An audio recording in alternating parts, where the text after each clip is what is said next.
a widow's secret, a corpse for a husband. Welcome to Midnight Radio Drama. I am your host, Wilfred.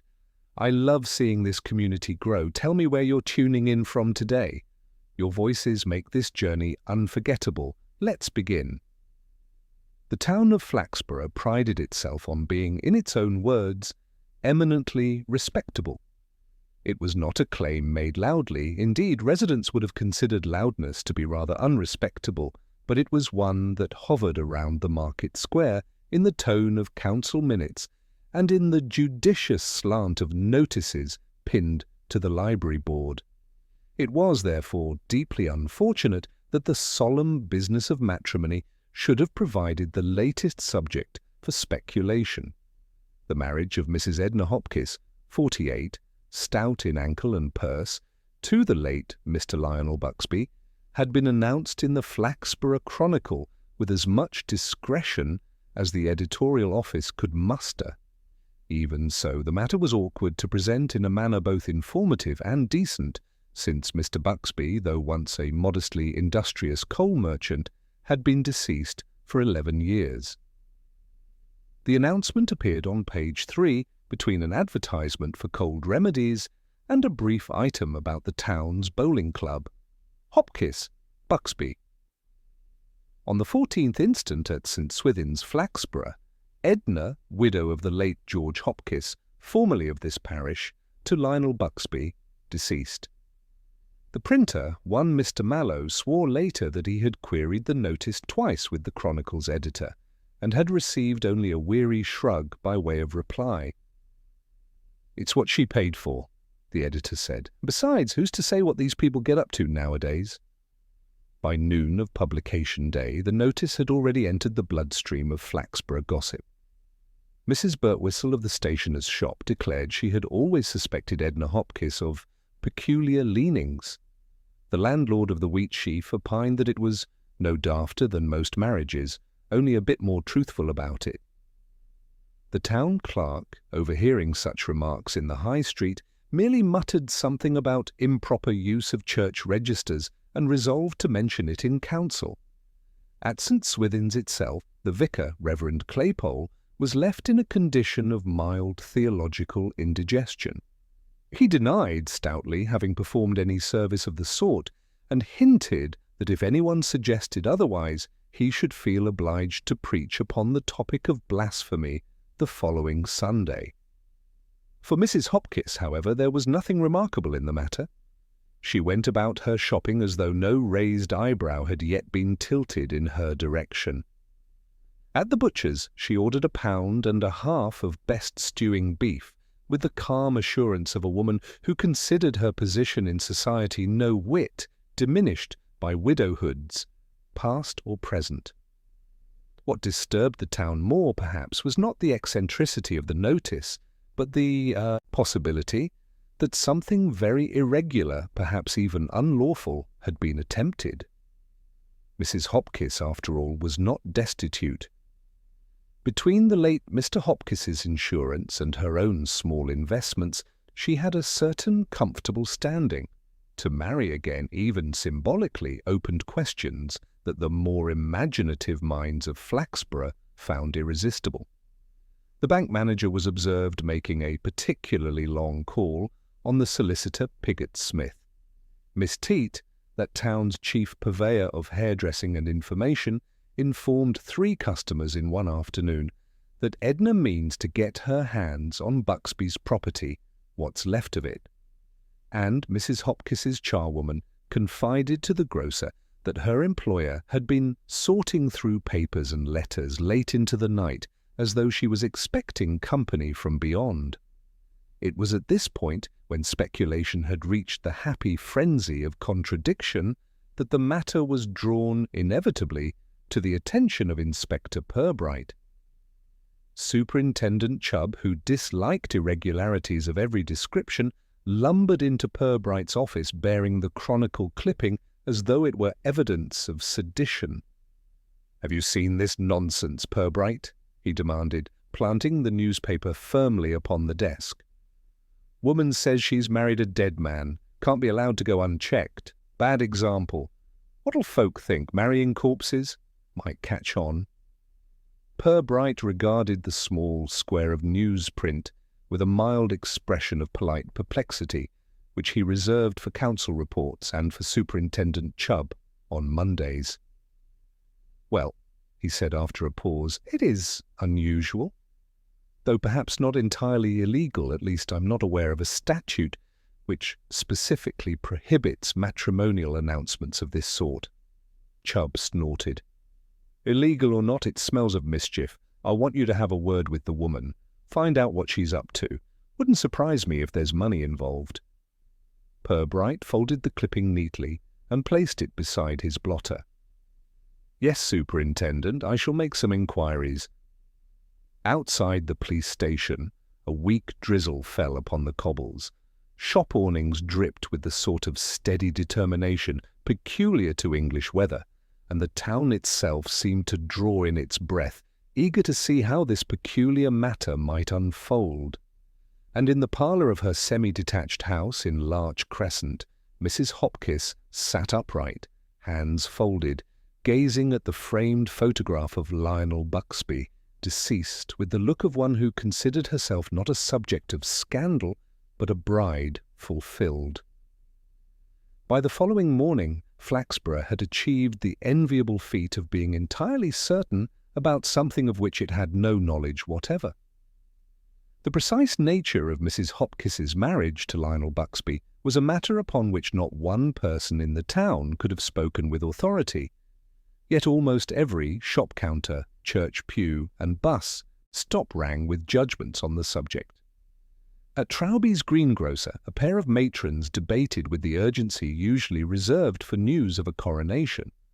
One swore that Mrs. Hopkins had been seen carrying a bunch of lilies, an unmistakable funereal symbol, she said, while the other retorted that lilies could be bought for their scent alone, particularly by those whose living rooms smelled perpetually of damp carpet. In the café by the railway station, a young clerk explained to a companion that such a marriage was technically impossible but possibly binding, an opinion based on nothing more than the clerk's recent reading of a magazine article on foreign customs. The vicar, poor Reverend Claypole, had found his telephone in a state of siege.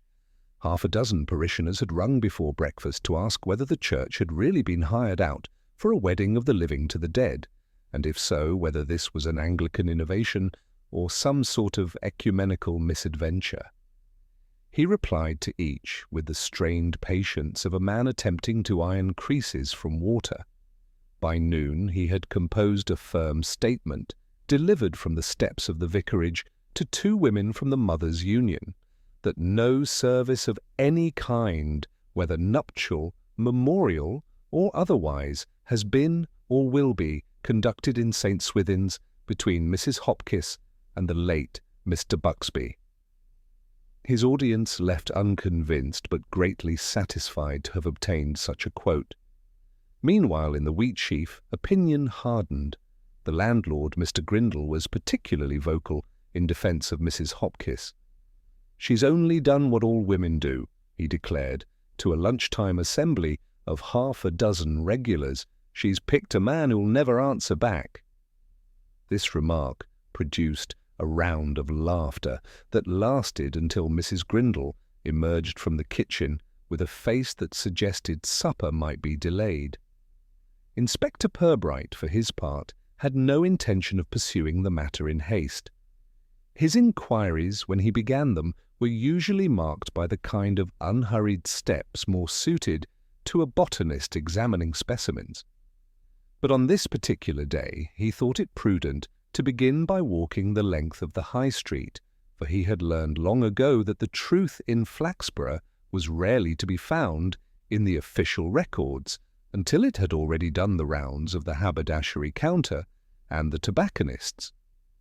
His first stop was the library, where Miss Lucy Teat was replacing a row of biographies with the brisk impatience of one who believed that books, if they could not be borrowed in perfect alphabetical order, deserved to be returned to the warehouse.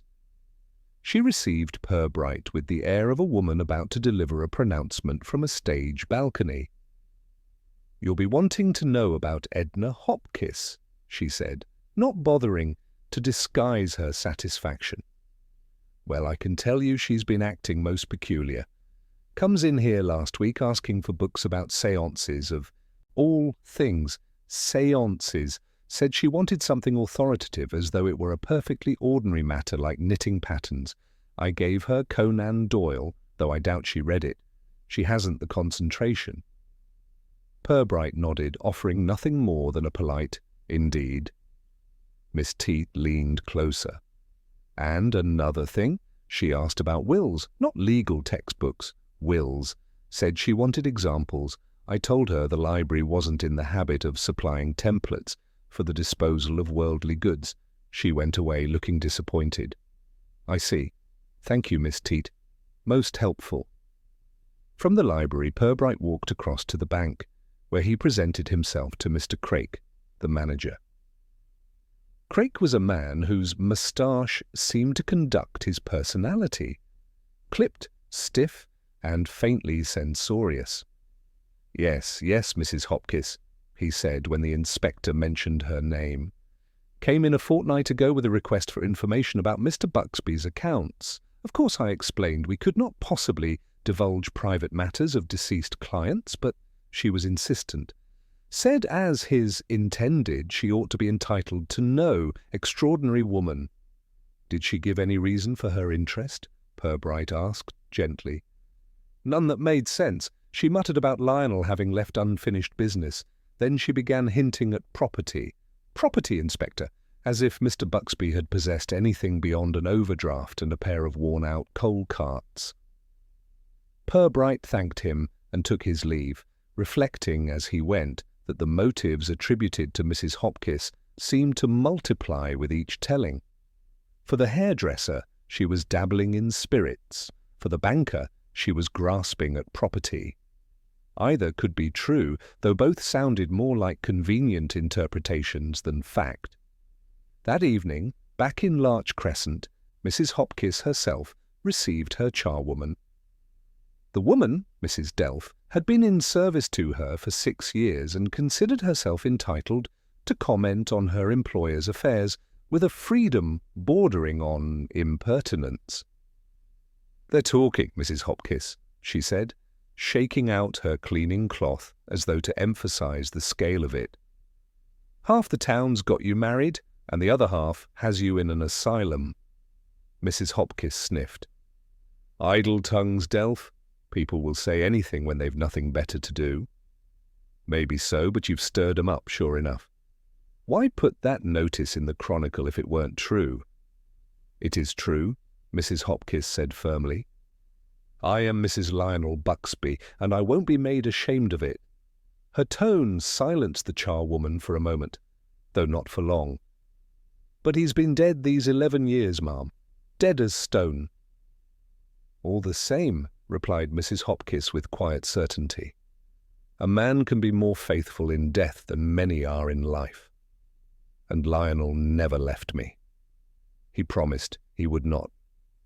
That night, in the snug of the Wheatsheaf, 2 clerks and a retired postman discussed a rumour that Mrs. Hopkiss intended to claim Buxby's old house, a dilapidated property at the edge of town that had lain unoccupied since his passing. The postman declared he had seen lights in the windows there after dark. One of the clerks suggested mischievously that perhaps Mr. Buxby had returned to prepare the place for his bride. Inspector Purbright, passing the pub on his way home, caught fragments of this talk through the open doorway. He paused only a moment, his face impassive, then walked on. If there were lights in the old Buxby house, he thought, that would bear looking into. For in Flaxborough, as in all well-ordered towns, oddities seldom remained entirely harmless. The drizzle began again, faint and persistent, and the cobbles shone under the gas lamps. Somewhere in the stillness of the town, a shutter banged faintly against its frame, and behind one neat lace curtain after another, respectable citizens rehearsed the latest version of the scandal. Purbright reaching his house, hung up his hat, and reflected, not without a flicker of amusement, that the widow Hopkiss had managed to marry not only a corpse, but an entire town's imagination. What remained to be seen was whether the marriage was to prove a harmless eccentricity or the prelude to something distinctly less respectable. And in a small, darkened lane beyond the market square, a window in the old Buxby property glowed briefly before winking out, as though some presence within had noticed the watcher without. The following morning began with the sound of milk bottles clinking along Larch Crescent, and the shiver of blinds being tugged aloft by housewives eager to inspect the weather, or, more truthfully, their neighbours. Edna Hopkiss's lace curtains remained drawn until almost 9 o'clock, an indolence that was seized upon by Mrs. Wilcox at number 22 as a sure sign of unnatural goings-on. By 10, Flaxborough had produced an interpretation of the previous night's mysterious illumination at the Buxby house. It had been seen, apparently, not by one or two, but by a regiment of respectable witnesses, all of whom felt obliged to add detail. A charabanc driver swore it flickered red like a fire. Miss Edelston of the dress shop insisted it was green and came in flashes. A small boy claimed it was a lantern held by a skeleton.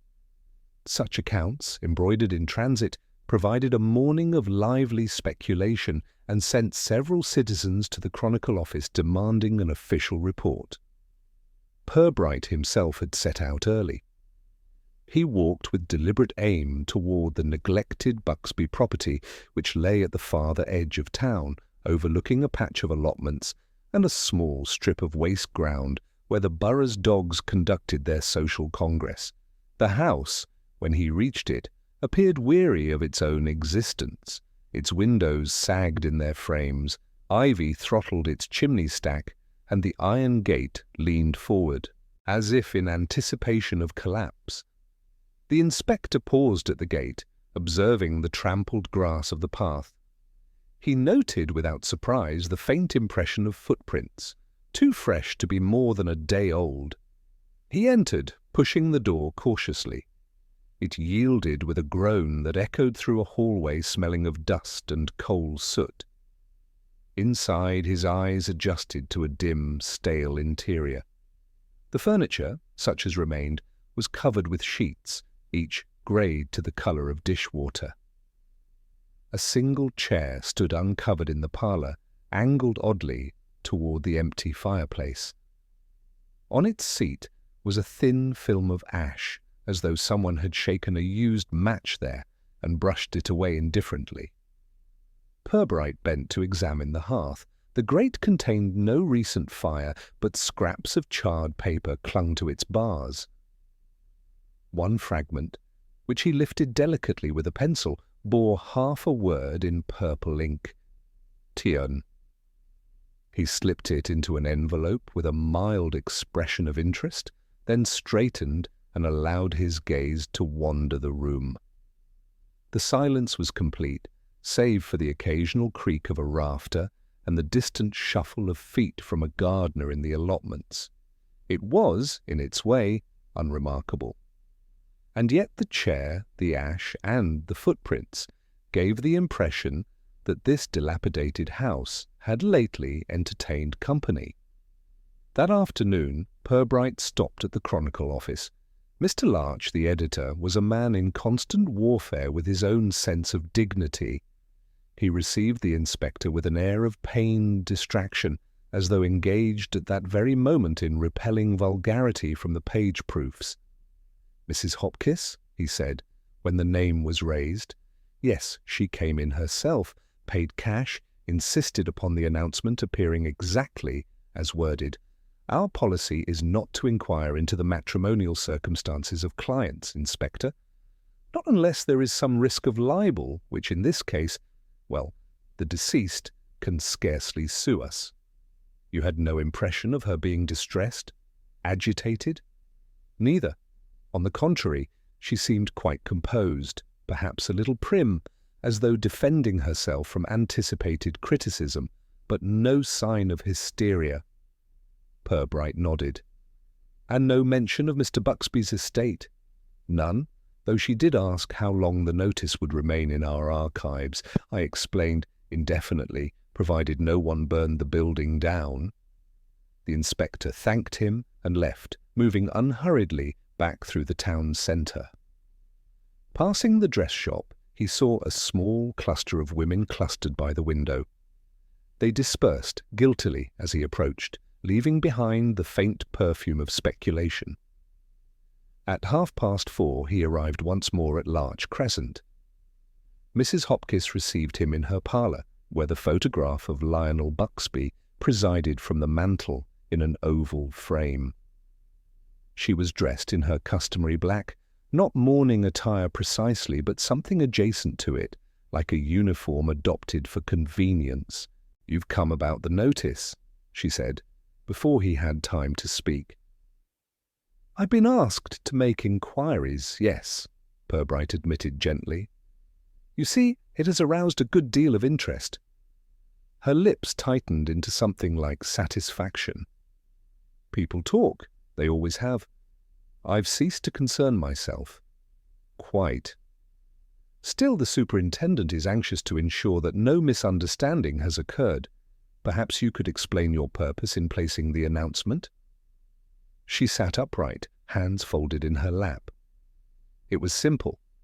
Lionel and I were engaged before he died. He was taken suddenly, without chance to make it official. I promised him I would keep faith. Now, after all these years, I have done so. That is all." Purbright inclined his head. "I see. And you felt it necessary to place a public notice? A marriage deserves to be witnessed, if not in church, then in print. The Chronicle is the record of this town, Inspector. I wished our vows to stand in its pages as firmly as any other." The inspector's eyes travelled momentarily to the photograph. Buxby, in sepia, looked back with an expression neither approving nor disapproving, merely immovably coal merchant-like. "Did you visit his old house last evening?" Purbright asked, his tone still mild. Her reaction was measured, though a flicker crossed her face before she answered. "Yes, I did go to sit, to remember." "And you lit a lamp?"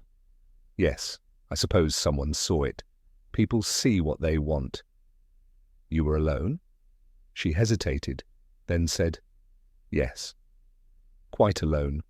Purbright accepted this without comment, though he felt a small tightening in the conversation's weave. He rose, thanked her politely, and prepared to take his leave. She accompanied him to the door, where her composure slipped just sufficiently for him to notice a tremor in her hand upon the latch.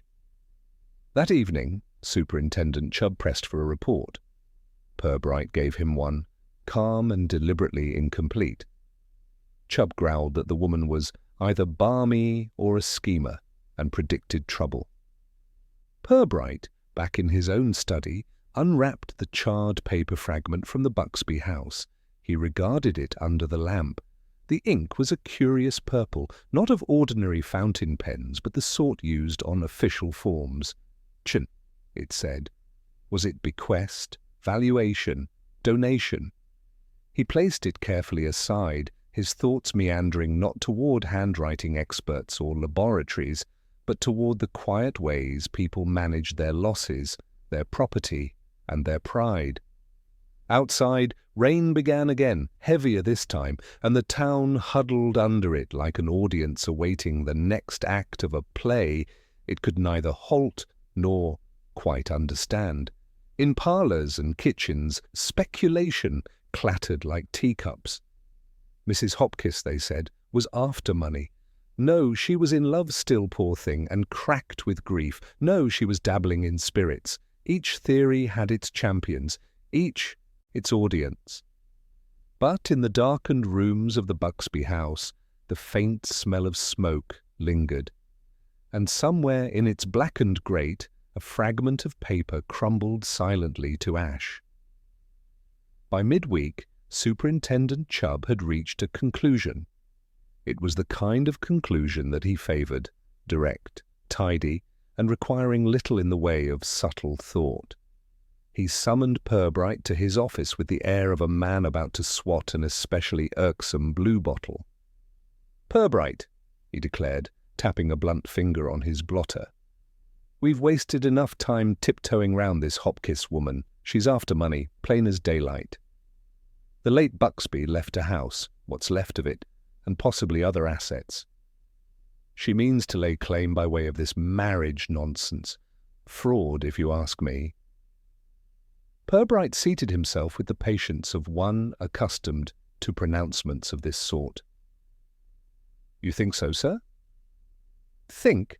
I know it. What else could a body want marrying a corpse? Romance? Ha! No, she's after property. She probably found some will or deed tucked away. Mark my words, that's what she's up to." The inspector inclined his head, non-committal. Chubb's reasoning, while serviceable, had the flaw of convenience. It explained everything in the simplest possible terms. Flaxborough, Purbright knew, seldom operated so obligingly. Nonetheless, by lunchtime, the superintendent's theory had taken root in the soil of public opinion. The Chronicle ran a piece headlined, "Widow and Estate, Legal Puzzle in Flaxborough," which quoted a senior police source, by which readers understood Chubb as saying that certain inquiries are underway. Solicitor Piggott Smith was observed striding about town with his briefcase in a manner that suggested imminent litigation. At the wheat sheaf, men debated loudly on the question of whether a woman could, by sheer force of will, make herself heiress to a dead man's coal yard. Meanwhile, Purbright embarked upon his own inquiries in his own fashion. His first call was upon Mr. Ellison, the town clerk, whose knowledge of local property was encyclopedic and whose fondness for detail rivaled a lexicographer's. "Buxby's estate?"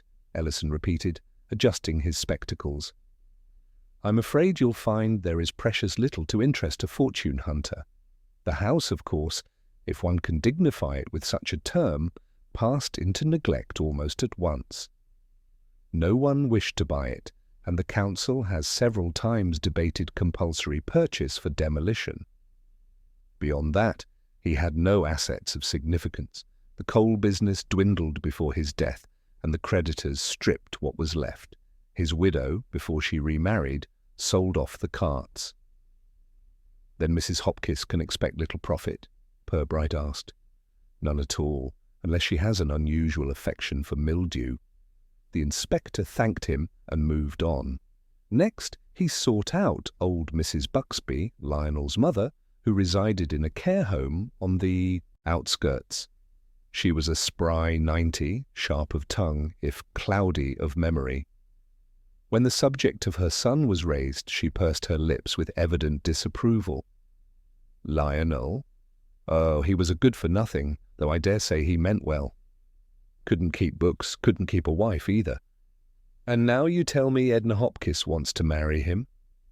She's welcome, though she'll find him no more use now than he was then."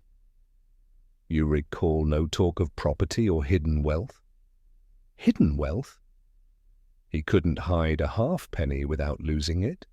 She sniffed. "I should have thought Edna might do better for herself, though perhaps she likes them quiet." Back in town, Purbright allowed himself the indulgence of a slow walk along the market square, pausing to listen unobtrusively to the flow of gossip. A cluster of women near the fishmonger were certain Mrs. Hopkins had been promised something in Lionel's will. A pair of young clerks outside the tobacconist maintained she was being blackmailed by spiritualists. And in the tea shop, a retired schoolmistress assured her companion that Edna had long been peculiar, once having written a letter to the council about the placement of waste bins in a manner that was, she said, positively unhinged. What struck Purbright as he pieced together these fragments was not their accuracy, he doubted there was much of that, but the intensity with which the town sought to make sense of Edna's actions. Each theory was less a deduction than a mirror of its teller's prejudices. and through it all, Mrs. Hopkins herself maintained a calm, almost regal composure. That evening, Purbright returned to Larch Crescent. She admitted him with the serenity of one expecting to be questioned, but unwilling to yield ground. "You think I am after money?" she said, before he had formed a question. "I do not presume, Mrs. Hopkins," Purbright replied evenly. "The rest of the town does, but they are wrong. Lionel left me nothing because he was taken before he could. He left me only his promise, and I have honoured it."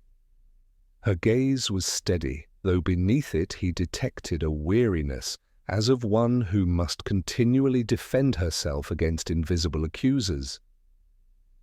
"Did you destroy papers in his house?" Her eyes flickered. "I burnt old letters, sentimental things. They were for me, not for curious eyes." Purbright inclined his head, accepting this without comment. Yet in his mind he placed alongside her words the fragment of purple ink, the impression of something more formal than a love note. When he left, dusk was gathering, and a light drizzle lay like a veil across the town. He passed the Buxby house again. It stood in silhouette, forlorn and silent, yet he fancied he caught the faintest whiff of smoke drifting from its chimney. He paused, watching. No light appeared this time. Only the steady sigh of wind through broken shutters. Back at the station, Chubb awaited him with a thunderous impatience. "Well, what did she say?" "She denies any material motive," Purbright reported mildly. "Of course she does. They all do. But it's plain enough, man. She's after that house." "A house which, by all accounts, is worthless." Chubb waved this aside.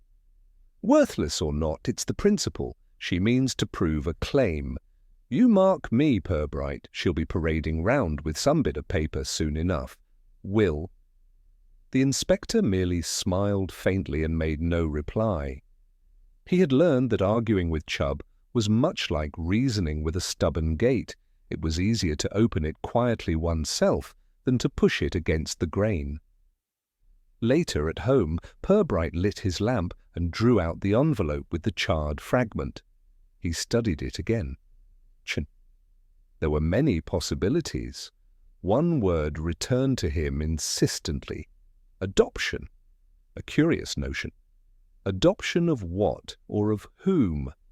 He slipped the fragment back into its cover and sat for a while, reflecting on how the town had so swiftly produced its obvious suspect. To the public, Edna Hopkins was already guilty of greed, of eccentricity, of whatever explanation best satisfied the listener. She had become, by the peculiar alchemy of gossip, the architect of a fraud whose details had not yet been discovered, but which everyone was sure existed. And yet, as Purbright knew, certainty, particularly when widely shared, was a dangerous thing. It had the quality of smoke, abundant, enveloping, and capable of hiding what mattered most. On the far side of town, as the last lamps went out, a figure moved within the Buxby property.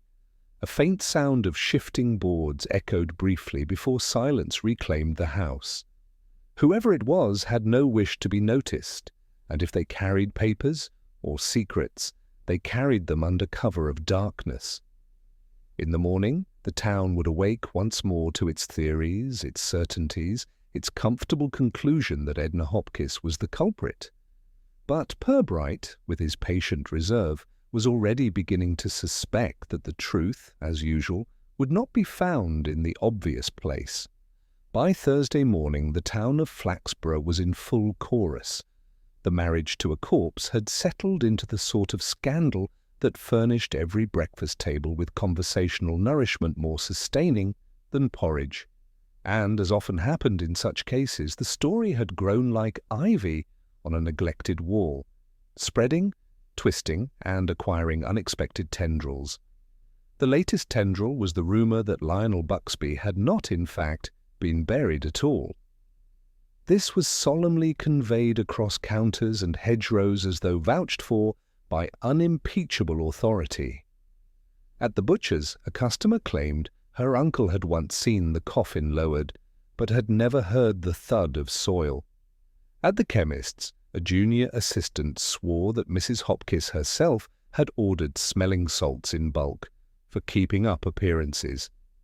By the time the market closed, 3 separate versions of the tale had been established, one that Lionel had been cremated in secret, another that he had absconded abroad, and a third, most insistently circulated, that his body lay hidden in the cellar of the old house, waiting for Edna to fetch him home.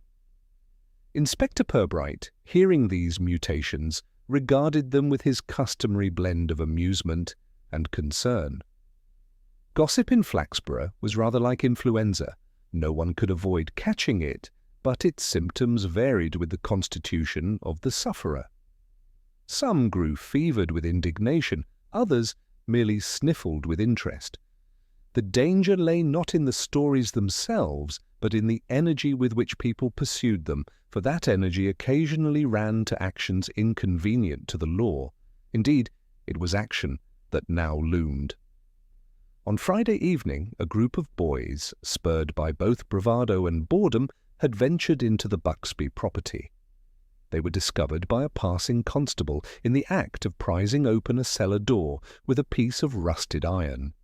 The boys were dispersed with stern warnings, but not before they had managed to spread their claim that they heard knocking from below. Within hours this was repeated as confirmation that Lionel himself was attempting to return to the living world, hindered only by woodworm and a lock. Superintendent Chubb received the report with predictable outrage. "Desecration, Purbright, grave robbing! Can't have lads running about disturbing remains, or not remains as the case may be. This is what comes of letting Hopkins run her nonsense unchecked. We ought to put her in front of the magistrate, and have done." Purbright offered no more than a polite, "Perhaps." He had, that very afternoon, undertaken another discreet visit to the Buxby house. This time he was accompanied by Sergeant Malley, whose frame, broad and steady, made him a useful presence in buildings inclined to sag. Together they examined the cellar door. It bore fresh scratches, not entirely due to boys' mischief. More curiously, the rusted lock showed signs of having been recently oiled. Inside the cellar, the air was heavy with damp.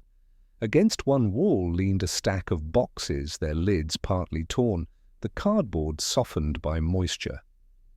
Purbright lifted one and found inside bundles of paper. Old invoices, ledgers, receipts from the coal business. Most were crumbling, but one or two appeared curiously intact, as though handled in recent days. Malley observed in his blunt way, "Someone's been poking about down here." Purbright agreed silently. He gathered a handful of papers into an envelope, noting especially one page with purple ink entries, accounts dated the year of Buxby's death. That shade of ink matched his fragment from the fireplace. Someone had burned such documents upstairs, but others remained below. Why destroy some and leave others? When Purbright returned to the station, Chubb was impatient for a verdict. The inspector, however, reported only that documents of a commercial nature had been located, and that further examination might prove useful. This earned him a glare from the superintendent, who muttered darkly about academic police work and demanded action. That same evening, as dusk slid into the narrow streets, a second disturbance occurred. Mrs. Hopkins, returning from a church bazaar, found her garden gate unlatched and her front door ajar.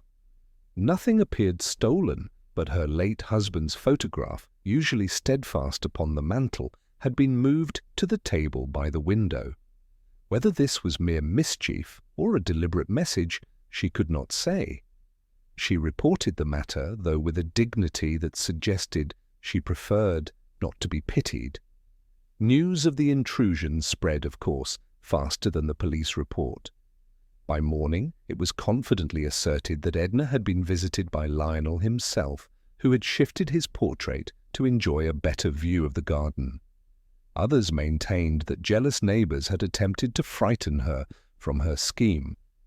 Either way, sympathy mingled with suspicion, leaving Mrs. Hopkins once again the centre of attention she had not, perhaps, anticipated when she placed her announcement. Purbright, meanwhile, returned to his notes. He spread before him the rescued papers, comparing handwritings and dates. The entries in purple ink seemed to record payments, irregular, oddly large for a small coal merchant. Some were marked with initials he did not at once recognize. What struck him was that the last of these payments occurred not long before Lionel Buxby's death. He turned over the fragment from the fireplace. Could it have been obligation or transaction? Either would suit a ledger. But why should Mrs. Hopkins, 11 years later, be burning pieces of her fiancé's business records in his deserted house? On Saturday, Purbright visited her once more. She looked weary, her composure a little frayed, as though the constant hum of gossip were beginning to wear at her nerves. Yet she remained courteous. "I have been told," Purbright said, "that you entered the Buxby house several nights ago, and that you removed or destroyed certain papers there." Her chin lifted. "I told you. They were private letters. Nothing to interest the police." "Perhaps not. Yet I wonder why you placed them in the grate, rather than simply tearing them up." She gave him a sharp glance. "Is it illegal to burn old letters?"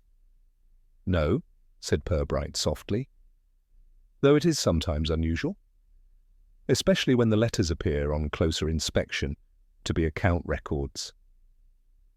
For a moment she said nothing. Then, with a trace of defiance, "Lionel was a businessman. He had many dealings. Some of them I preferred not to leave lying about. That is all." Purbright allowed the silence to rest between them, long enough that she shifted in her chair. Then he rose, thanked her, and left without further remark. Later, he confided to Mally, "You see, Sergeant, Mrs. Hopkins is very nearly convincing when she lies. Almost too convincing, which suggests she has had practice." The weekend wore on, and Flaxborough continued its theatre of suspicion. Children dared each other to run up the path of the Buxby house. Women crossing the market paused to whisper when Edna passed. The Chronicle printed a cautious editorial on the need for respect for the dead, if not for the eccentricities of the living. But late Sunday evening, as the bells of St. Swithin's ceased their ringing, something happened that turned speculation into genuine alarm. A fire broke out in the Buxby house. By the time the constable on the beat raised help, the blaze had already consumed much of the parlour and sent smoke curling into the night. Neighbours gathered, muttering about ghosts, while the fire brigade fought the flames with the weary competence of men long used to rickety buildings. When it was over, the structure still stood, but blackened, gutted, its roof half collapsed. Inside, amongst the wreckage, the firemen found the remains of more papers, charred to illegibility. Someone had meant, quite evidently, to erase the past, and lying in the ashes of the hearth, discovered by Purbright himself as he stepped carefully through the smouldering debris, was a metal box, half melted yet containing scraps of parchment that looked very much like legal documents. It was no longer possible to dismiss the matter as merely eccentric. The widow who had married a corpse was entangled with a secret that someone else was determined to obliterate, even if it meant burning down the house of the dead. Inspector Purbright spent the better part of Monday morning at the site of the fire, watching the firemen pick through the ruins with long-handled hooks, and the solemn patience of men well accustomed to smouldering aftermaths. The air still smelled of charred plaster and wet timber, a mixture that settled into the clothes like a memory one couldn't quite shake. The Buxby house looked more ruinous than ever, its windows gaping like scorched sockets and the roof bowed inward. The little front garden, already a tangle of weeds, was now streaked with black water that trickled into the lane. Several neighbours lingered at a distance, as much drawn by morbid curiosity as by civic concern. Superintendent Chubb arrived in a cloud of indignation and pipe smoke, his boots crunching on damp cinders. "Well, Purbright," he declared, planting his fists upon his hips, "what have we here? Not content with marrying corpses, the woman must go about burning property as well. A menace, I call her, a positive menace." Purbright gave him a glance so mild it bordered on affectionate. "It is uncertain, Superintendent, whether Mrs. Hopkins is guilty of anything more destructive than eccentric affection.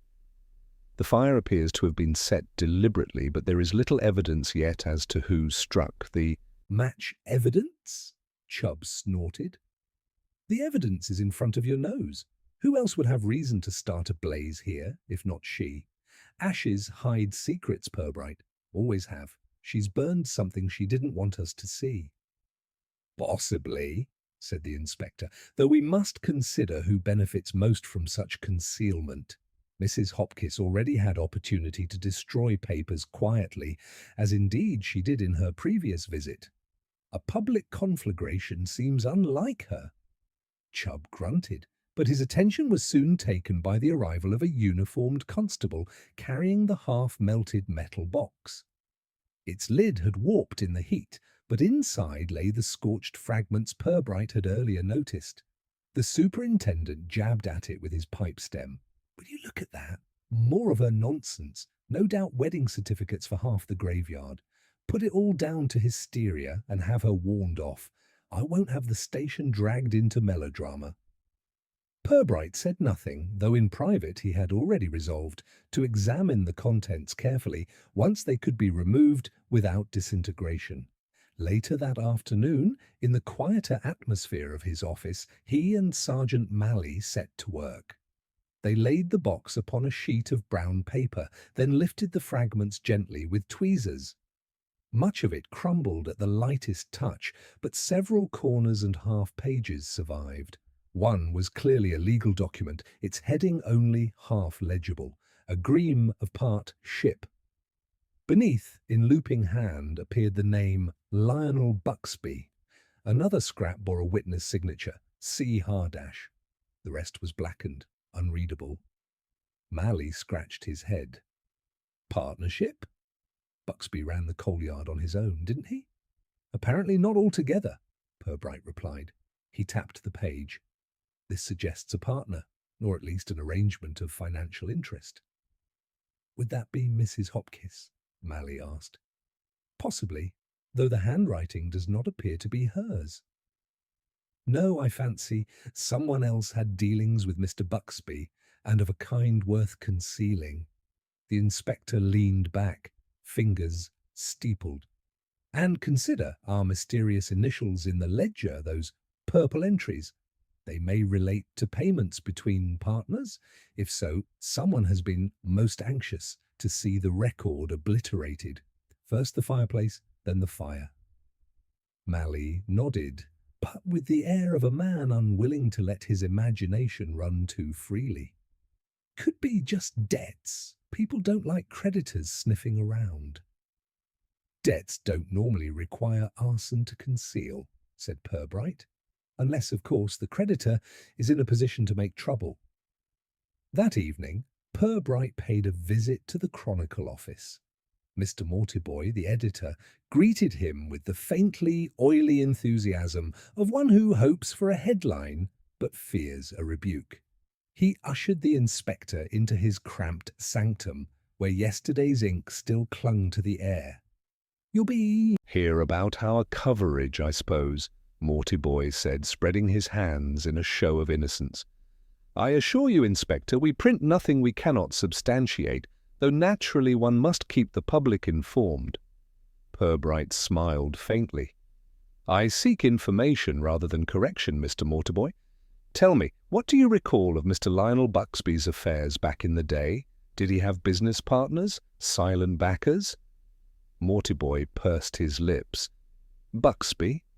Oh, a small fry, Inspector. Coal yard, a cart, 2 horses. Shabby lot, never kept them shod properly.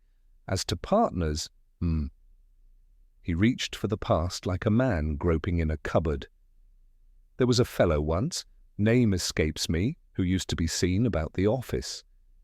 Bit of a clerkly type, tall, stooping, might have been involved in the accounts. But he vanished soon after Buxby's death. That's as much as I can recall. The inspector thanked him, leaving Mortiboy disappointed at not having been arrested for libel. Back at the station, Purbright reflected on this new piece. A clerkly figure, tall and stooping. That could describe half the men in Flaxborough, yet the disappearance after Buxby's death was suggestive. The next morning, while sifting the electoral registers from a decade ago, he found a name faintly resonant, Charles Harrowby, listed as clerk at an address in the High Street. The same initial CH matched the witness signature on the fragment. He sent Malley to make quiet inquiries. By evening, the sergeant reported that Harrowby had indeed lived in town, but departed suddenly about the time of Buxby's funeral, leaving unpaid rent and no forwarding address. Ran off, Malley suggested. Or was helped to disappear, Purbright murmured. The inspector sat a while in thought.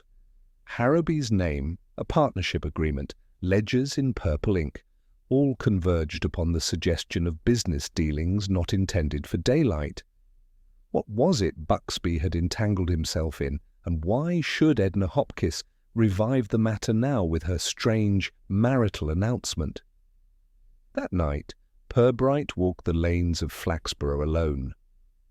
The town was quiet, save for the occasional clop of a horse in the distance. He considered the trivial but odd detail that had been bothering him since the fire.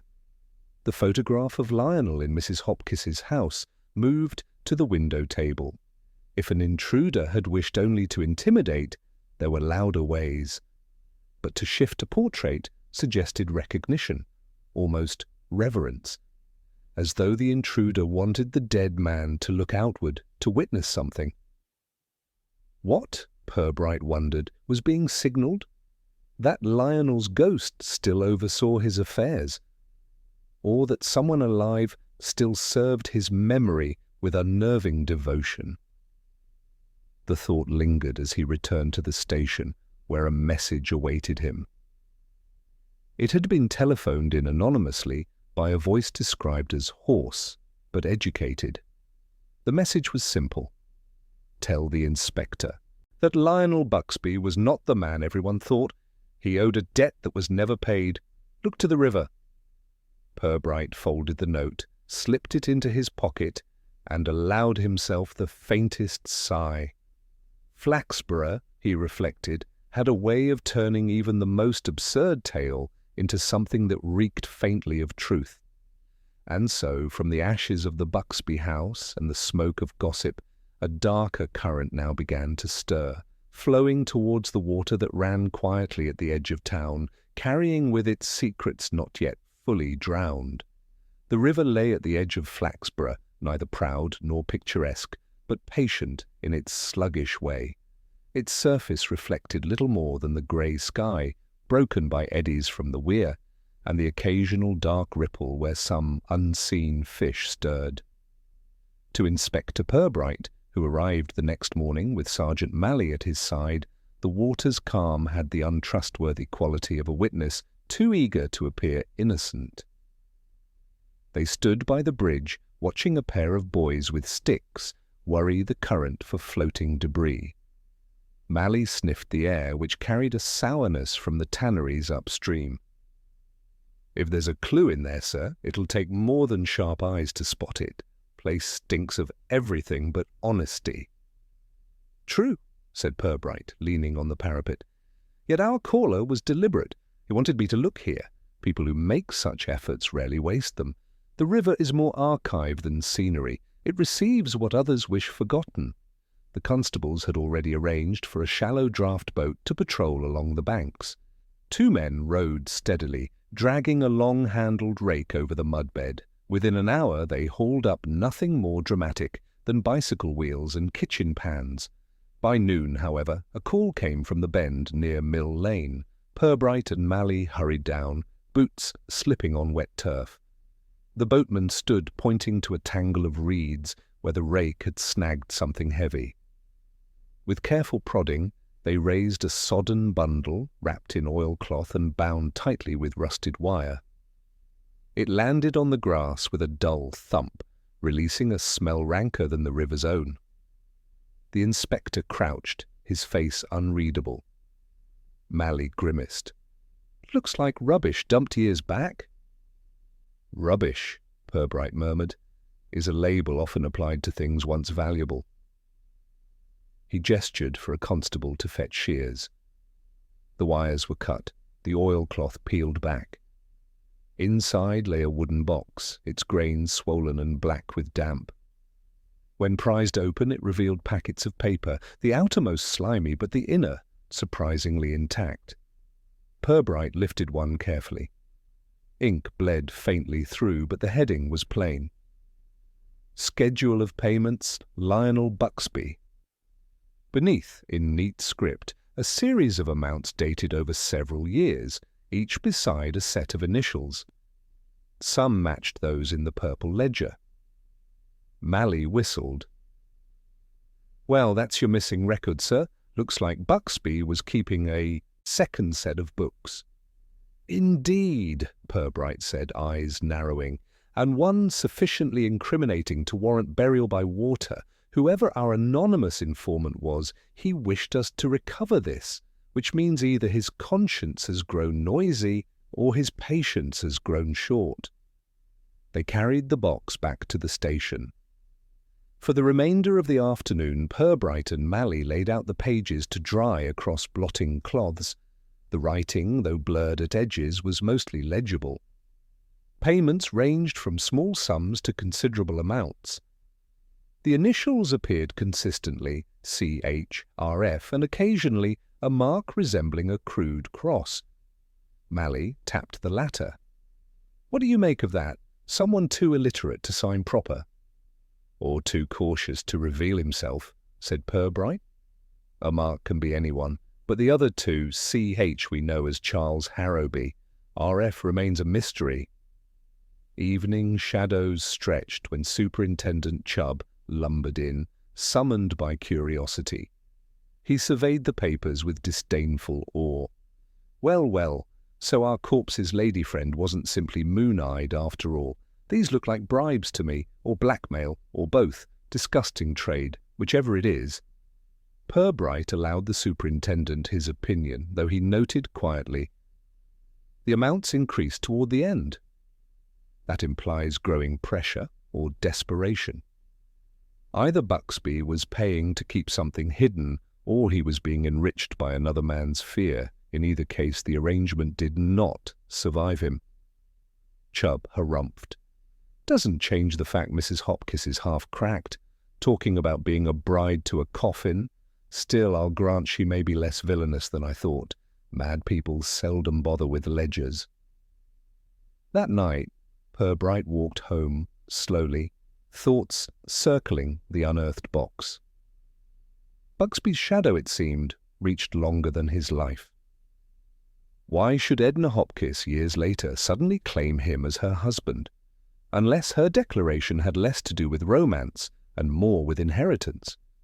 If these records hinted at concealed wealth or unlawful partnership, might she be attempting to secure a claim by presenting herself as widow? The inspector stopped outside his modest house, looking back toward the black shape of the river. Whoever placed that box beneath its reeds had meant it to be lost. And yet, someone else, or perhaps the same person, had contrived to return it. The act bespoke either a change of allegiance or a quarrel among thieves. The following morning, Purbright visited Mrs. Hopkins once more.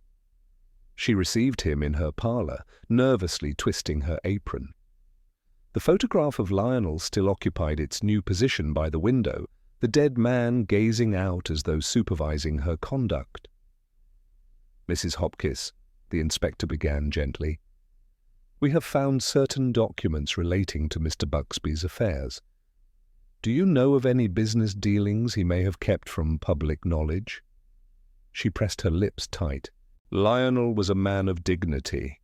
He did not speak of trade at the table, but I know he was sorely tried by false friends. He would sigh and say, "They bleed me, Edna. They will never be satisfied until they have me buried." Purbright watched her face. "Do you recall any names?" A pause, then a whisper. "Harrowby." A thin creature with spectacles, always peering round doors. "I told Lionel he was a snake. He said the man held him fast with papers. Did he mention another, perhaps initials RF? At that she stiffened. Her eyes darted to the photograph as if seeking permission. Then she shook her head violently. No, I know nothing of that." Her denial came too quick, too final. Purbright thanked her and withdrew, though he noted the tremor in her hands. Back at the station, Malley had made progress of his own. He had combed through rate books and found that some 10 years ago, a small warehouse by the river had been leased under the name R. Folliot. The tenancy ended abruptly the same year Buxby died. "RF?" Malley asked, laying the volume before his superior. Purbright tapped the entry thoughtfully. "Folliot. A name seldom heard now, but yes, our mysterious payee begins to breathe again. We must discover where Mr. Folliot breathed last." By dusk, they had traced fragments of gossip. Folliot had been a timber merchant of dubious honesty, often accused of shaving his measures. He vanished one winter, leaving his creditors muttering into their ale. Whether he fled or was helped into silence remained uncertain. The inspector sat long that night with his notes, piecing together the web. Buxby, Harrowby, Folliot.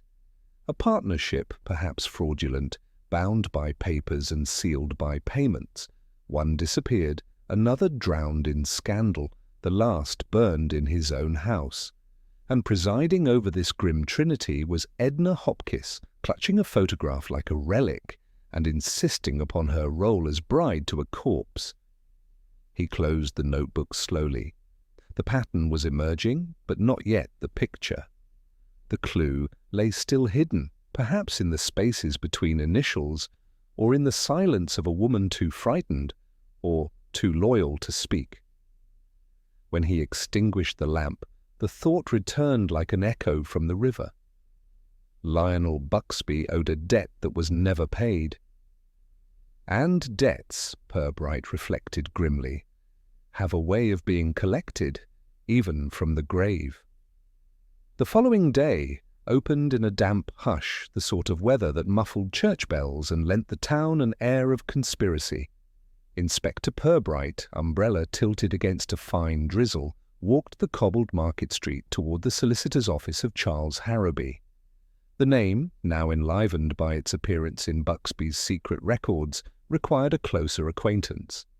Harrowby's premises occupied a corner building whose plaster seemed permanently on the verge of crumbling.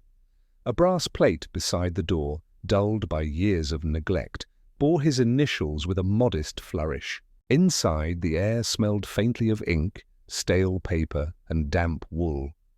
A clerk, pale and apologetic, ushered the inspector into Harrowby's inner sanctum. The solicitor himself was a wiry man, with spectacles balanced precariously on the end of his nose, his head emerging from a mountain of files like a wary tortoise. "Inspector Purbright," Harrowby said, his voice high-pitched, as though every word had been summoned with reluctance. "I am at your service, within reason." "Then I shall try to be reasonable," Purbright replied. He accepted a chair opposite the desk. "You were acquainted with Lionel Buxby." The solicitor's Adam's apple bobbed. "Acquainted? Yes, one might say so, though not in any social sense, strictly professional. And the nature of this professionalism? Advisory, documents, contracts, that sort of thing. He waved a hand vaguely at the files as if they might contain 1,000,000 secrets, none of which bore examination. Purbright allowed a pause, studying the nervous twitch of Harrowby's fingers. Then he produced a drying page from the recovered box and slid it across the desk. The solicitor's eyes widened, his face paling to match the paper. "You recognize this, Mr. Harrowby?" A sheen of perspiration appeared on his forehead. It is a forgery. Must be. An imaginative one, then, since the handwriting is yours." Harrowby dabbed at his brow with a handkerchief. Yes, I see. Very unfortunate. But what you have there are simply memoranda, drafts never acted upon." "Drafts that record substantial payments to you?" Purbright said quietly. "Would you care to explain what service Mr. Buxby purchased with such generosity?" The solicitor swallowed hard. "He was in trouble, Inspector. Badly entangled with a man of ruthless methods. I did my best to shield him at considerable risk. The payments were not bribes, they were retainers." "Ah," Purbright said, leaning back. "And the initials R.F. "I believe those belong to a Mr. Folliot." Harrowby's composure cracked altogether. "For heaven's sake, keep your voice down." He darted a glance at the door, though the clerk was far away. Yes, Folliot. He was the true villain, a timber merchant, they called him, though the trade was merely a cloak. He and Buxby had dealings, unsavoury ones.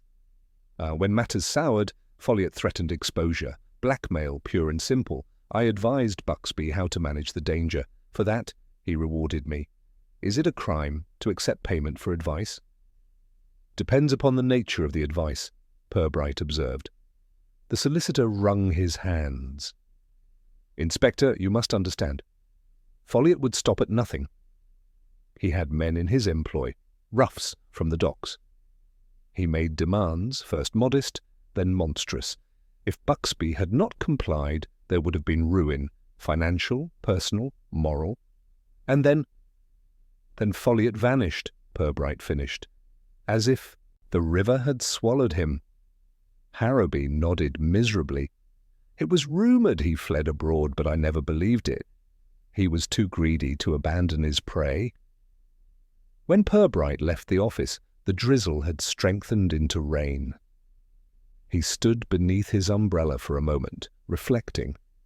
If Harrowby's account held truth, then Folliot's disappearance might be less flight than removal, by Buxby, or by some protector desperate to silence him. The inspector felt the web tighten. Buxby's payments, Harrowby's trembling conscience, Folliot's shadow, and Edna Hopkins clinging to her strange widowhood.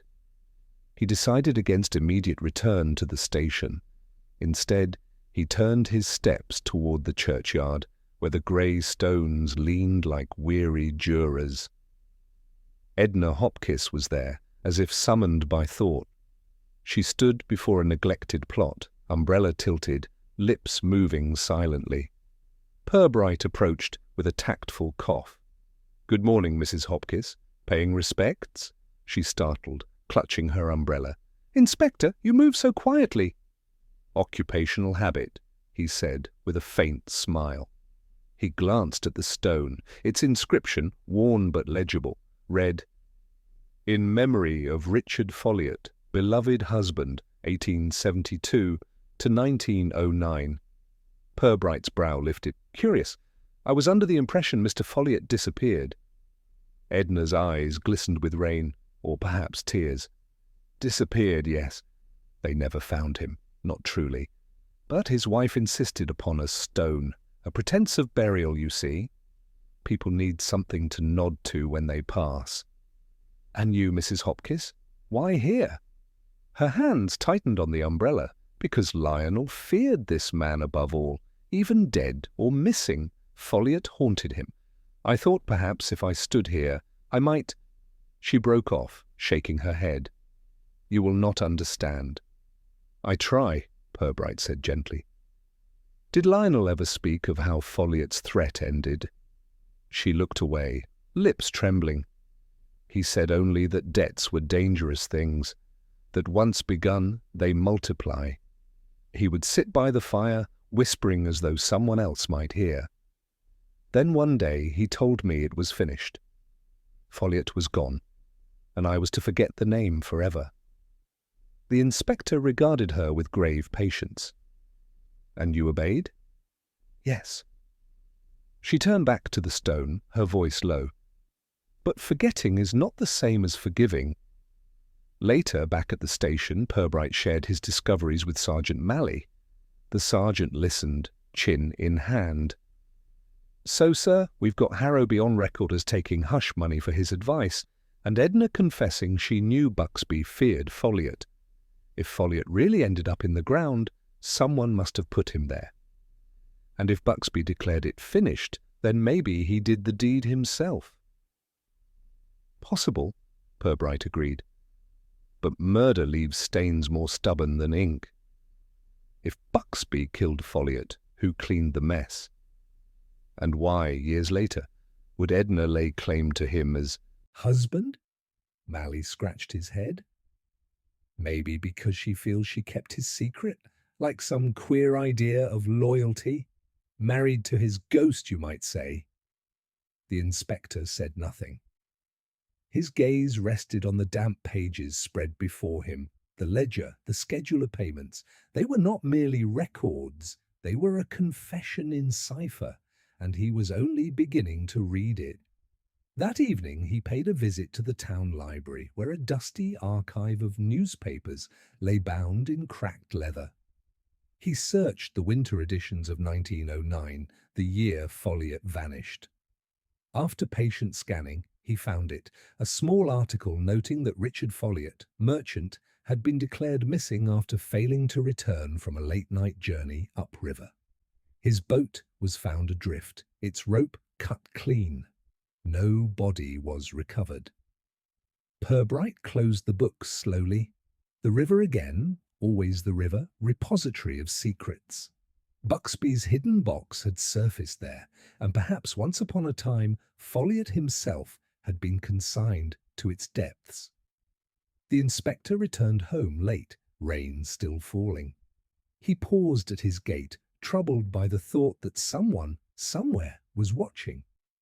The tip about the box, Harrowby's trembling disclosures, Edna's furtive visits, none of these were coincidences. Threads were being tugged, not by him alone, but by some unseen hand, determined to draw the past into daylight.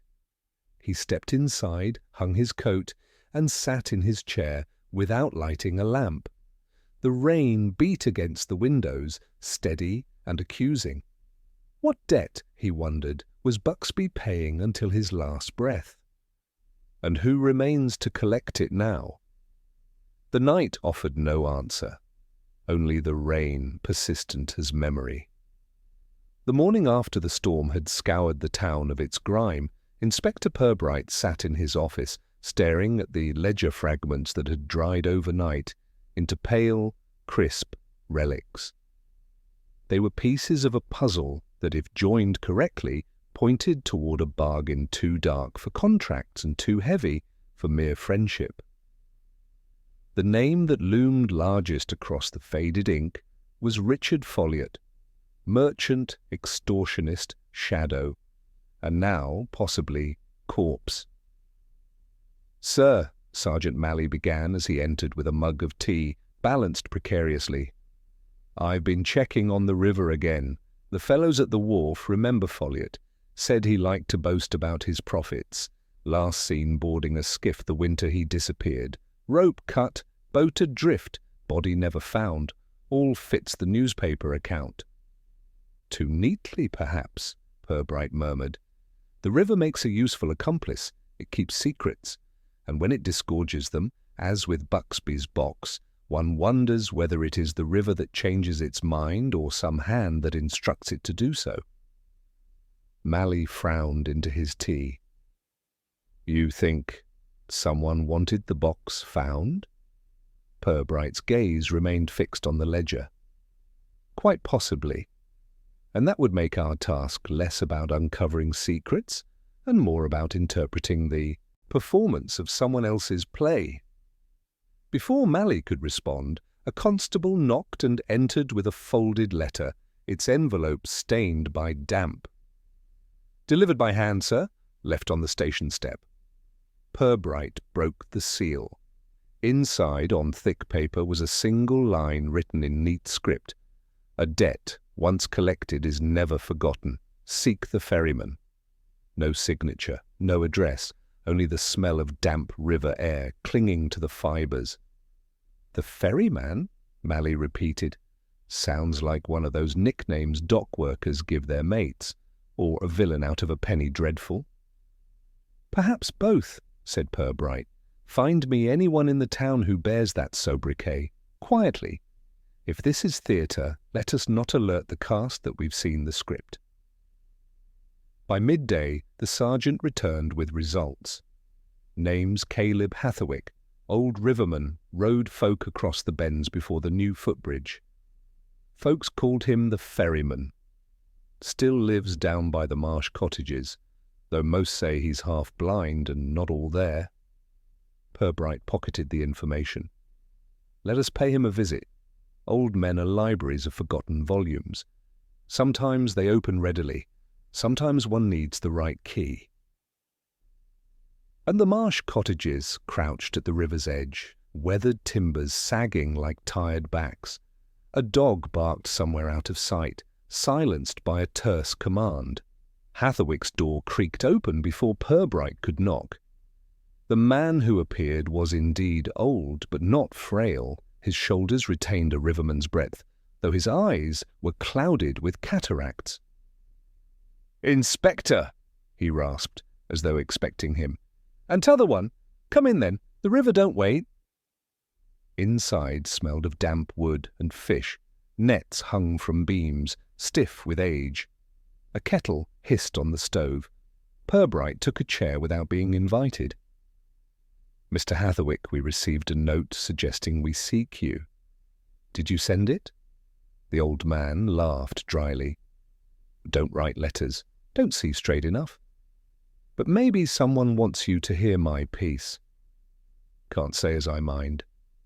"And what is your piece?" Hatherwick leaned forward, his blind eyes fixing somewhere over Purbright's shoulder. "I ferried him, the merchant, Folliot. Winter night, cold as iron. He had another with him, thin, nervous chap. Carried a box. Said they'd pay well if I rowed them across and kept my gob shut. I rowed, always rowed if the money jingled." Mally shifted. "Another chap? Who was he?" "Didn't give his name, but I heard the merchant call him Scribe. He kept muttering, 'This'll end it, Lionel, this'll finish him.'" Purbright's pulse quickened. Lionel Buxby. "What happened then?" he asked quietly. The old man's voice lowered. "We reached midstream. There was a scuffle." Merchant cursed, struck the other with his fist, then a splash. Thought they'd dropped the box, but no, too big a splash to... "Long!" the scribe screamed. "You'll drown him, you fool!" Then silence. I rowed harder than I ever rowed before. Got them across, dumped them, never saw the merchant again. But the scribe, I seen him about town years after, always pale, always looking over his shoulder, like a man living on borrowed breath. Did you know his name? Didn't then, but when I heard folk whispering about a solicitor named Harrowby, aye, the voice was the same. Purbright absorbed the words in silence. Harrowby, trembling at his desk, had omitted rather a significant detail. "Mr. Hatherwick," Purbright said at last, "why tell us now?" The old man's blind eyes turned milky toward the inspector. "Because debts don't drown. They float sooner or later. Thought I'd best speak before the river comes collecting from me." Outside, as they walked back through the drizzle, Mally exhaled sharply. So Buxby and Harrowby were together when Folliot vanished. That makes Harrowby an accomplice, if not worse. Indeed, Purbright said, but note the detail. Harrowby urged restraint. It was Buxby who silenced Folliot, which makes Buxby's later fear less fear of guilt than fear of betrayal. Harrowby knew everything. And a man who knows everything is either your most loyal ally or your most dangerous enemy. And Edna Hopkins? Mally asked. Purbright's eyes narrowed. She called herself his widow, perhaps not of marriage, but of secret. If she knew or guessed that Buxby had killed Folliot, then her devotion becomes a form of penance, binding herself to his crime as if to share its weight. Then why surface it all now? That, said Purbright, is the question that gnaws. That evening, Purbright summoned Harrowby once more, this time not to the comfort of his office, but to the stark interview room of the station. The solicitor entered pale, his spectacles trembling on his nose. You told me you merely advised Buxby, Purbright said evenly. Yet we have testimony that you were present the night Richard Folliot vanished into the river. Harrowby's composure crumbled. Good God, you've spoken to the ferryman. Yes, and he paints a vivid picture. 2 men in a boat, a quarrel, a splash. Purbright leaned forward. Why conceal your part? The solicitor wrung his hands until the knuckles whitened. Because it was madness. Buxby lost his temper. Folliot taunted him, demanded more money, said he'd ruin him in the newspapers. I tried to calm them both, but Lionel struck, and Folliot went over. I swear I reached for him, but the river swallowed him whole. I begged Lionel to confess. He laughed, said the river was his confessional. And you? I was a coward. I said nothing. But he paid me after, month by month, not for advice, Inspector, for silence, and silence is a debt one pays forever. Purbright regarded him gravely. Until someone decides the debt has matured. Someone placed that box in the river where it would be found. Someone sent the note. Who, Mr. Harrowby, profits from reminding us of sins past? The solicitor's lips moved soundlessly. At last he whispered, She does. Mrs. Hopkins? Yes, she knew enough. Lionel confessed fragments to her in his fits of terror. She came to me once after his death, asking questions. I swore ignorance, but she watched me, always watched. Purbright dismissed him with a weary gesture. He sat for a long while after Harrowby departed, the lamplight flickering across the papers. The case was no longer about proving that Buxby had killed Folliot. Proof enough was coalescing. It was about why, years later, Edna Hopkins had decided to resurrect the ghost. The inspector rubbed his temples. Somewhere in the quiet streets outside, a widow who was not a widow held the final thread, and she had chosen to pull it. The debt had come due. Inspector Purbright had always distrusted sudden revelations. They so often proved either counterfeit or incomplete. Yet the confession extracted from Harrowby the night before had felt uncomfortably solid. Folliot had not merely vanished into the mists of the river, as gossiping townsfolk had liked to believe, but had been thrust there by Buxby's own hand. That Harrowby had borne witness, silenced by coin and cowardice, only deepened the inspector's unease. But the line that lingered most was Harrowby's whisper, She does. Edna Hopkins, the self-appointed widow, the guardian of Buxby's memory, had long seemed merely eccentric. Now she loomed as the architect of something larger.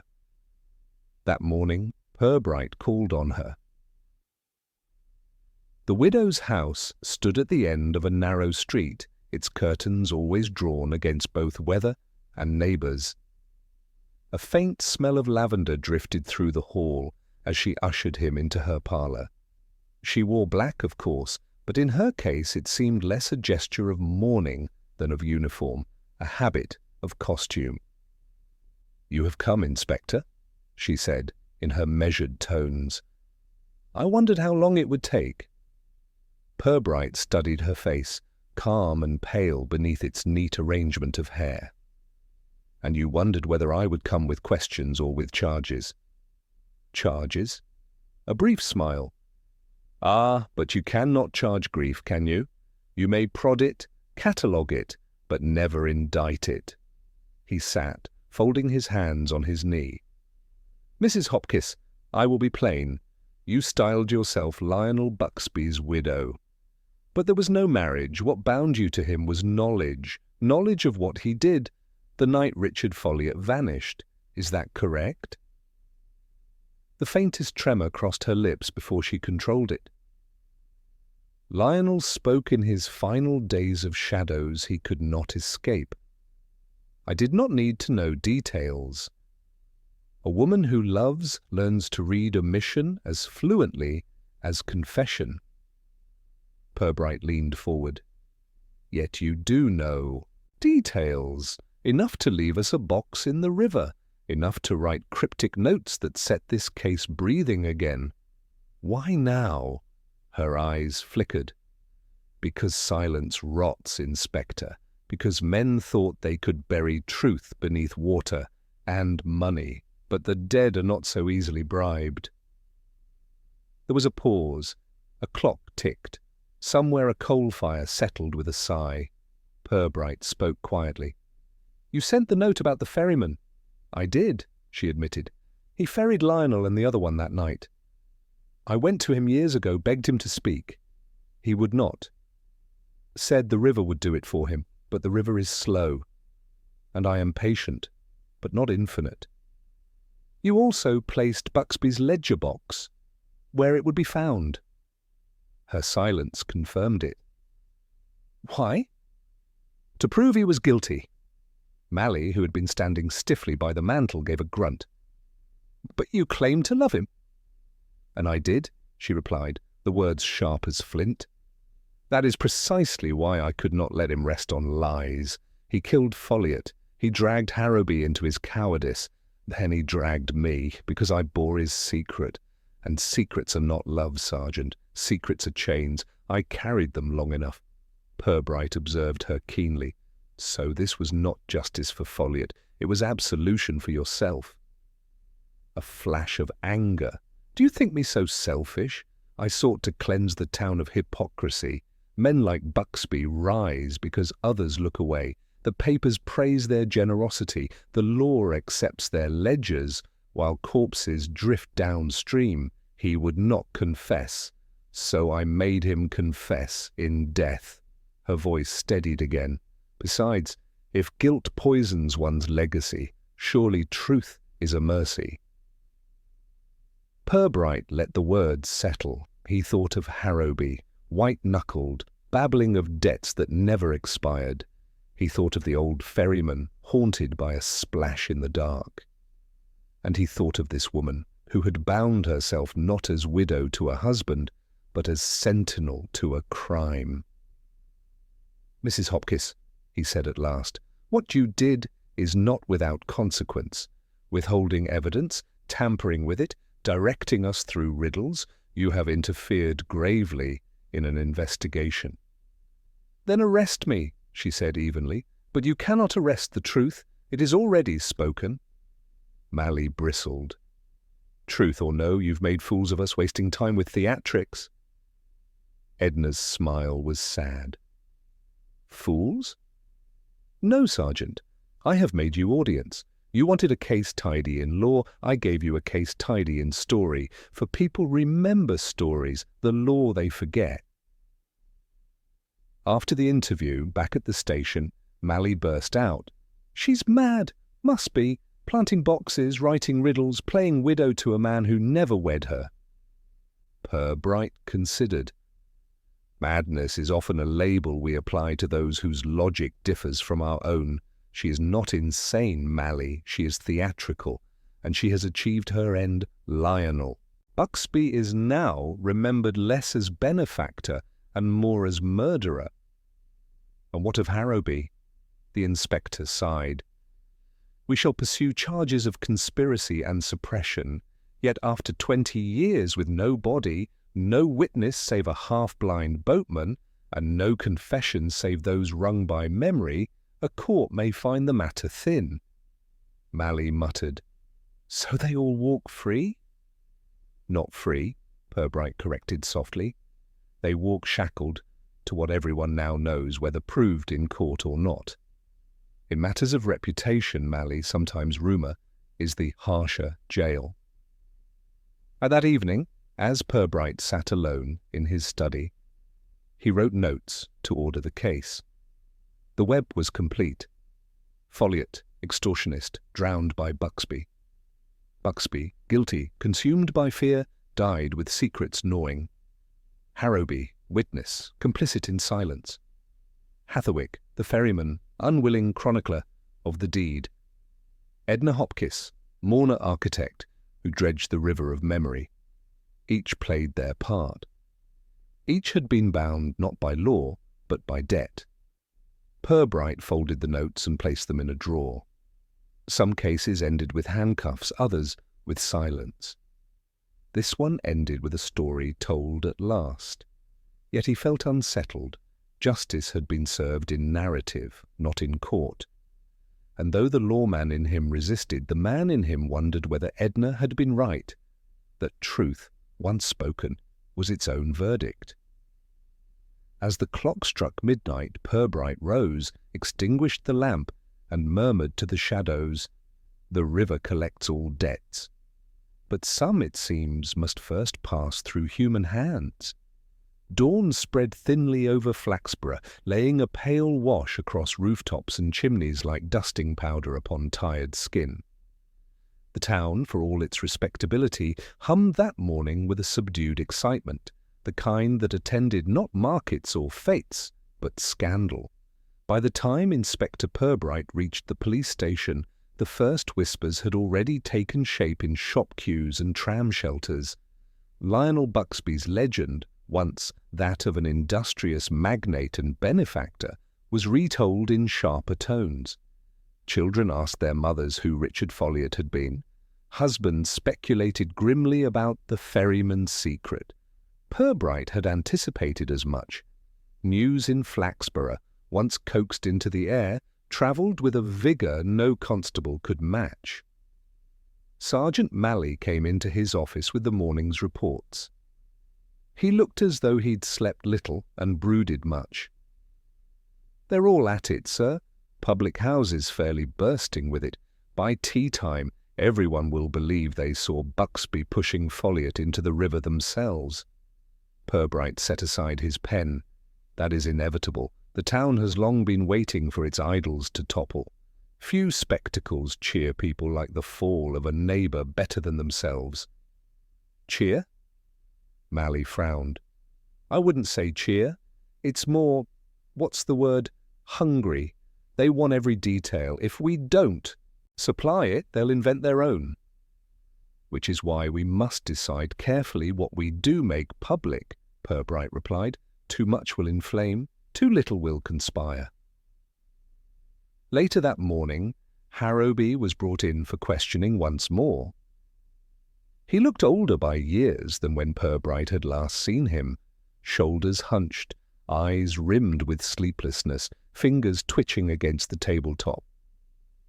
"You've ruined me, Inspector," he said bitterly before Purbright had spoken a word.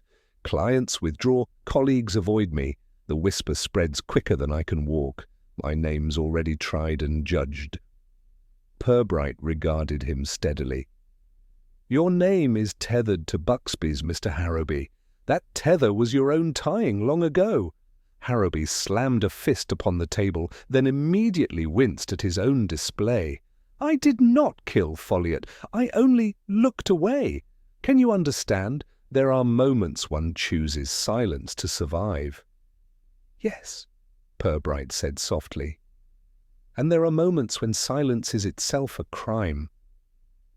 The man sagged, despair softening into a kind of weary gratitude, as though Purbright's recognition of his torment were the nearest to absolution he might ever receive. Meanwhile, Edna Hopkis had transformed in the public eye. Once considered merely a curious recluse, she was now spoken of with awe, suspicion, or something resembling fear. Neighbours avoided her gaze in the street, yet could not resist turning heads as she passed, black-clad, upright, her expression fixed in enigmatic calm. Children whispered that she conversed with the river at night, coaxing secrets from its depths. Women speculated whether she had truly been Buxby's wife after all. Purbright arranged for her formal statement to be taken at the station. She entered with dignity, nodded politely, and sat. Her testimony, when given, was carefully shaped. She had indeed known of Folliot's disappearance, had suspected Lionel's part, and had resolved to bring his hidden crime into the open once evidence could be secured. She admitted to placing the box, to writing the notes. Yet every word she spoke seemed rehearsed, as though she were presenting a morality play rather than an affidavit. When she was finished, Purbright asked quietly, "Do you regret what you did, Mrs. Hopkins?" "No," she said, her voice neither hard nor soft. "I regret only the delay. If Lionel had confessed in life, he might have died lighter. I gave him, belatedly, the confession he would not make. Mally muttered later that she ought to be locked up, but Purbright, though inclined to agree in part, recognized that nothing would be gained by prosecuting her. She had broken laws, yes, but in pursuit of a truth the law itself had neglected for decades. To haul her before a judge now would be to confirm what she had already declared, that Flaxborough's justice served appearances more than truth. Whodunit, our ferryman, old Hatherwick, proved less resilient. Once coaxed into speaking, he found silence impossible thereafter. In the snug of the Sailor's Rest he retold the tale with variations. Sometimes Folliot begged for his life, sometimes Buxby struck him first, sometimes Harrowby tried to intervene. Drink loosened his tongue and blurred his memory. By the week's end, his reputation as impartial witness had withered. The townfolk nodded gravely, then smiled behind his back. Yet the essential kernel remained unshaken.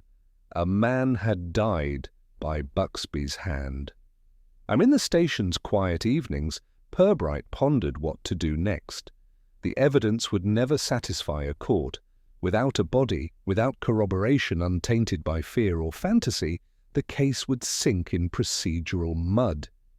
Yet the truth, messy, partial, stitched together by guilt and theatre, had already been delivered to the only tribunal that mattered, the town's collective conscience. Still he felt the duty of a lawman pressing upon him. He drafted reports, weighed whether to forward them to the Crown Prosecution Service, then folded them into drawers again. A court might dismiss the matter as stale, lacking foundation, but conscience, his own as well as others, did not permit dismissal. One afternoon, Mally joined him for a walk along the riverbank where reeds swayed and waterbirds dabbled. The sergeant kicked at stones clearly simmering. "I can't stomach it, sir," he burst out. "We know Buxby killed him. We know Harrowby saw it. And that woman, she dances about with her riddles, untouchable as a queen, yet no one goes to jail. Where's the justice in that?" Purbright gazed at the water, where the sun lay like a thin, broken mirror. "Justice takes many shapes, Mally. Sometimes it is iron bars, sometimes it is disgrace, and sometimes, though it troubles me, it is merely the stripping away of illusion.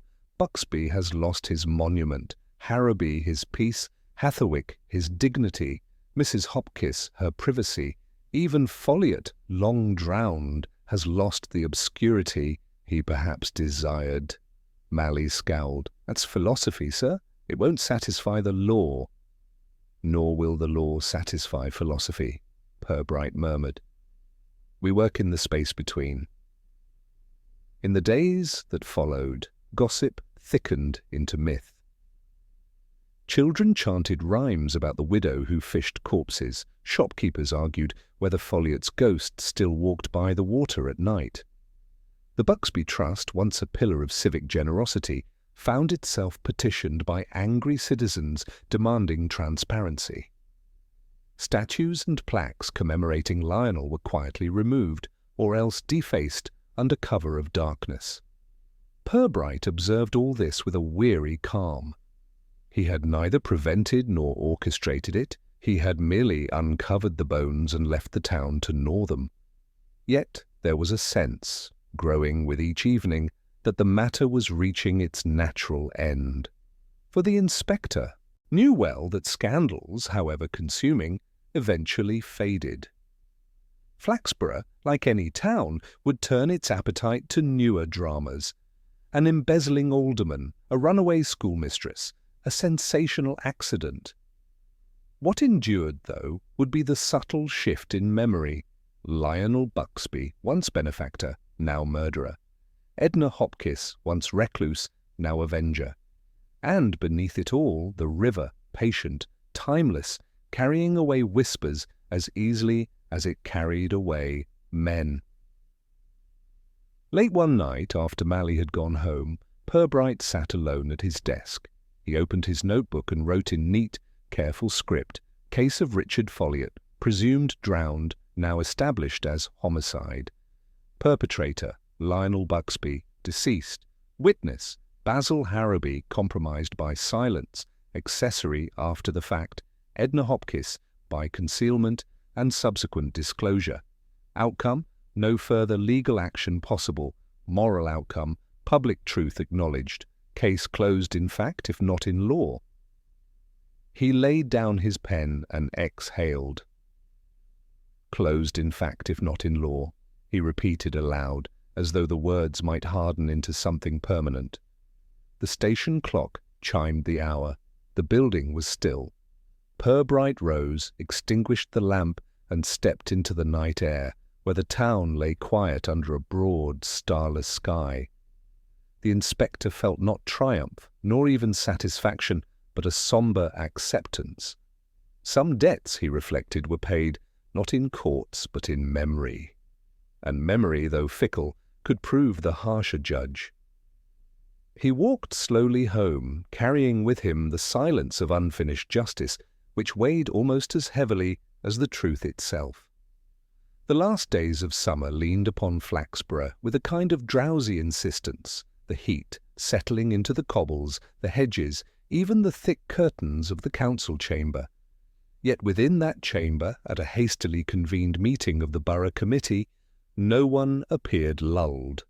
The councillors sat stiff and red-faced, perspiration darkening their collars as the matter of Lionel Buxby's legacy was finally laid bare. Gone were the tributes, the honeyed words that had so long attached themselves to his name. In their place came murmurs of mismanagement, fraudulent concealment, and whispered, though not entered into minutes, murder.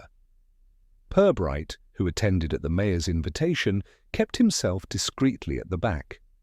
His official role was merely to provide information where necessary, but he could not help noticing how swiftly the narrative of Buxby's benefaction was being dismantled.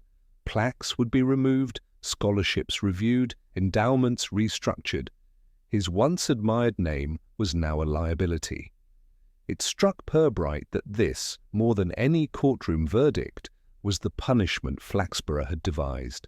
The law had no purchase on a man long dead, but reputation was as fragile as spun glass, and Lionel Buxby's had been smashed into glittering shards. Outside the chamber, Purbright found himself intercepted by Miss Lucilla Teatime, who had returned from one of her business jaunts abroad just in time to savour the latest scandal.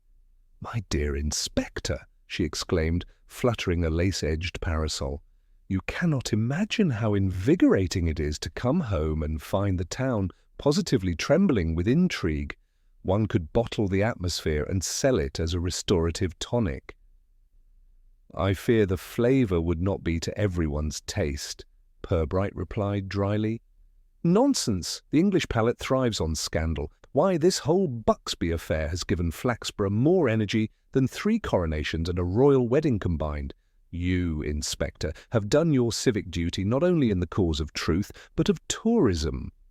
She smiled knowingly and drifted away, leaving Purbright with the uneasy reflection that in some sense she was right.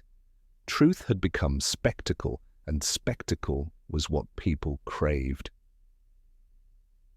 That evening, in the quiet of his office, Purbright summoned Basil Harrowby for what he determined would be their last conversation. The solicitor came reluctantly, still haunted, his face lined as though a decade had passed in mere weeks. "I have thought on our talks," Purbright began, gesturing for him to sit, "and I conclude that no court will summon you, you will not be prosecuted, nor will Mrs. Hopkiss. The law has no appetite for such stale meat." Harrowby gave a strangled laugh. "Then I am free?" "Legally, yes, but you know as well as I that freedom is a thin garment when conscience is ill at ease." The solicitor bowed his head, fingers twisting in his lap. "I see him every night, Inspector. Richard, his eyes, his cry, the water closing. And Lionel's hand upon him. I thought my silence shielded me. Instead it shackled me." Purbright leaned forward, his tone quiet but inexorable.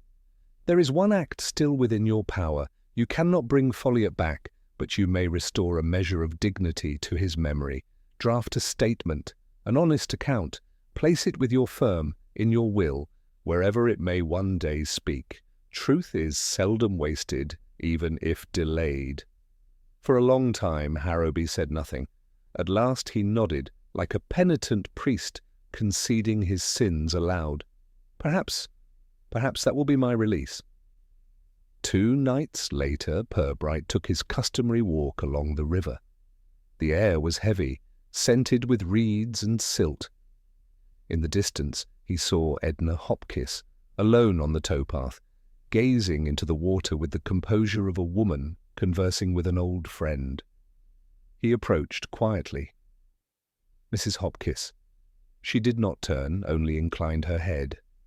"Inspector." "The town speaks of you still," Purbright said. "You've become a figure of fascination." Her lips curved faintly. "The town has always spoken. It merely changes its tune." "I do not listen." He studied her profile against the darkening sky. "Do you feel at peace now that the truth is known?" For a moment she seemed to consider. "Peace, Inspector, is not for the living, but I feel concluded. That is enough." They stood in silence, listening to the water's low murmur. Then she turned away, her figure retreating into the dusk, leaving Purbright alone with the river's secrets. In the weeks that followed, Flaxborough gradually resumed its rhythms. Market day bustled, matrons scolded apprentices, vicars preached sermons on vigilance and sin. Yet beneath it all ran a new, subdued awareness that even the town's loftiest citizens were not immune from darkness. Children still whispered their rhymes and idle tongues continued to wag, but the raw appetite for scandal dulled. The case of Richard Folliot became not a daily feast, but a cautionary tale filed away in the town's collective memory alongside fires, floods, and forgotten wars. Purbright, for his part, found himself called to newer duties, a counterfeit coinage circulating among grocers, a suspicious death at the infirmary, a vanishing curate. Each demanded his attention, but none quite displaced the shadow of the ferryman's secret. One late afternoon, Mally entered Purbright's office with a sheaf of papers. "Sir, about the Buxby report. Shall I file it under closed?" Purbright regarded the pile thoughtfully, then nodded. "Closed, yes, but mark it. Truth acknowledged, justice unresolved." Mally scratched his head. "Bit of a muddle, isn't it?" "Life is a muddle, Sergeant. Law tidies only a corner of it." Mally gave a reluctant grin. You've a way of making philosophy sound like police work. Perhaps it is, Purbright said, reaching for his coat. Now, if you'll excuse me, I have an appointment with my supper, which is one case I intend to solve conclusively. But that night, as he walked home under the lamplight, Purbright reflected on what had transpired. Justice, he realized, did not always wear the robes of a judge, nor speak in the language of verdicts. Sometimes it crept quietly, reshaping memory, altering reputations, shifting the ground upon which a community stood. Lionel Buxby had escaped earthly punishment, but his name would never again adorn civic speeches or charitable plaques. Harrowby would live out his days haunted, yet perhaps one day redeemed by confession. Edna Hopkins would remain solitary, misunderstood, but certain in her strange moral triumph. And Richard Folliot, long silent, had at last been given voice, his story carried on the tongues of townsfolk who would not let him be forgotten. Purbright sighed, neither content nor despairing, but merely accepting. This was the work, not clean, not conclusive, but necessary. And tomorrow there would be another case, another muddle to untangle. The river whispered faintly as he passed. He tipped his hat to it as though to an old adversary, and walked on,